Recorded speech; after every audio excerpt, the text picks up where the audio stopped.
ભુજની આરટીઓ કચેરીમાં driving licence મેળવવા માટે જે ટેસ્ટ આપવો પડે છે તેમાં એઆઈ પદ્ધતિ દાખલ કરતાની સાથે હવે લાયસન્સ મેળવવું કે ટેસ્ટ આપવો એ દિવા સ્વપ્ન સમાન બની જશે। છેલ્લા અઠવાડિયામાં માત્ર આંગળીને વેઢે ગણી શકાય તેટલા જ લોકો પાસ થયા છે। 10માંથી સરેરાશ 9 લોકો ફેલ થતા હોવાનો આંકડાઓ બહાર આવ્યા છે।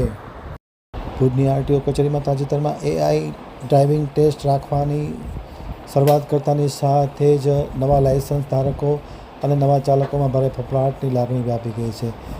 એજન્ટ એસોસિએશનના પ્રમુખ ઉમરભાઈ શમાએ આમતક ટીવી સાથેની વાતચીતમાં માહિતી આપતા જણાવ્યું હતું કે ભુજની આરટીઓ કચેરીમાં સૌપ્રથમ વખત એઆઈ ડ્રાઇવિંગ ટેસ્ટ રાખવામાં આવ્યો છે, જેમાં 10માંથી માત્ર 1 કે 2 જ ઉમેદવાર પાસ થાય છે, બાકીના ફેલ થાય છે।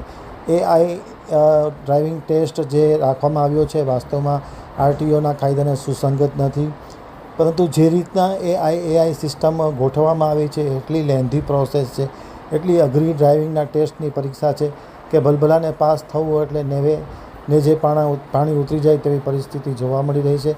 આ પરિસ્થિતિમાં છેલ્લા જે અઠવાડિયાથી નવા લાયસન્સ ધારકો લાયસન્સ મેળવવા માટે આવે છે અને ડ્રાઇવિંગનો ટેસ્ટ આપે છે, તેમાં મહત્તમ લોકો ફેલ થાય છે। પરિણામે ભારે હોબાળો મચી જવા પામ્યો છે। દૂર દૂરથી ક્યાંયથી ડ્રાઇવિંગનો ટેસ્ટ દેવા માટે લોકો આવતા હોય છે લાયસન્સ મેળવવા માટે, પરંતુ એઆઈ ટેસ્ટ લાગુ કરતાની સાથે જ પરિસ્થિતિ ખૂબ વિકટ અને ગંભીર બની ગઈ છે। અમારા આમતક ન્યૂઝની ટીમે પડતાલ કરી હતી અને ફરજ પરના ઇન્સ્પેક્ટર ગઢવી હાલ મિટિંગમાં હોવાને કારણે તેમનો પ્રતિભાવ જાણી શકાયો નથી, પરંતુ એજન્ટ એસોસિએશનના પ્રમુખે જે રીતના વ્યથા ઠાલવી છે તે ખૂબ જ વિકટ છે। આ પરિસ્થિતિ ચાલુ રહેશે તો ભુજની આરટીઓ કચેરીમાં ડ્રાઇવિંગ ટેસ્ટ કે ડ્રાઇવિંગનું લાયસન્સ મેળવવું એ દિવા સ્વપ્ન બની જશે, તેમાં કોઈ શંકાને સ્થાન નથી। જે એઆઈની સિસ્ટમ છે ને એ બહુ એના સાઇડ સિગ્નલો છે। કચ્છમાં તો કોઈ શહેરમાં કાર્યરત નથી।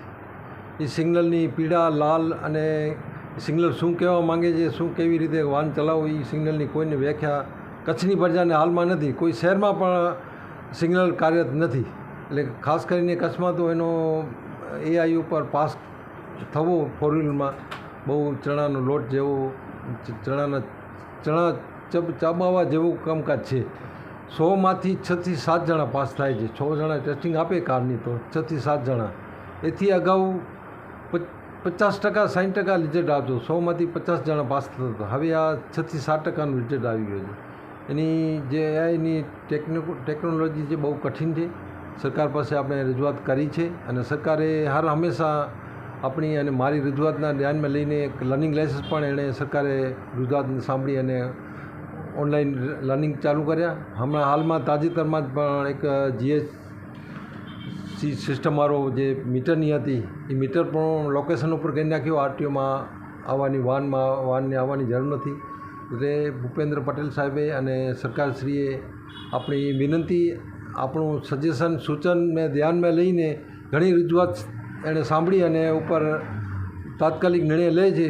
તો મને આશા અને વિશ્વાસ છે કે આ નિર્ણય પણ એઆઈનો તાત્કાલિક કોઈ અનુકૂળતાએ અને કોઈને વાહન માલિકને તકલીફ ન પડે એવો મધ્યસ્થી કરી અને રિઝલ્ટ 50% સુધી એઆઈનો લઈ આવે અને વાહન માલિકો પોતાનું લાયસન્સ ધારણ કરી શકે એવી વૈકલ્પિક વ્યવસ્થા કરી આપે એવું સૂચન સીએમ સાહેબને કરી છે અને સરકારશ્રીને કરું છું। અને સરકારશ્રીએ પણ એનો મને વિશ્વાસ છે, આશા છે કે આનો તાત્કાલિક નિર્ણય લઈ અને વાહનની રિઝલ્ટની એલએમઈ કારની વધુ સંખ્યા આવશે એવી મને આશા છે। તમે આરટીઓના આટલા કાયદા જાણો છો, નિયમો જાણો છો, તમે પ્રજા માટે શું સંદેશો આપો? પ્રજાને કંઈક આ તો સીએમઈ એક્ટ મુજબ 1988 મુજબ આ એઆઈ ટ્રેક કોઈ કાયદાના નિયમ મુજબ નથી, કાયદેસર નથી, પણ આ સરકારશ્રીએ જે અકસ્માતો ઓછા થાય અને લાયસન્સની પ્રક્રિયા કાયદેસરની થાય એ માટે એઆઈ કરી છે। ભલે એઆઈ કરી છે બરાબર છે, કોઈ નબળો લાયસન્સ ધારકને પૂરેપૂરી જ્ઞાન લઈ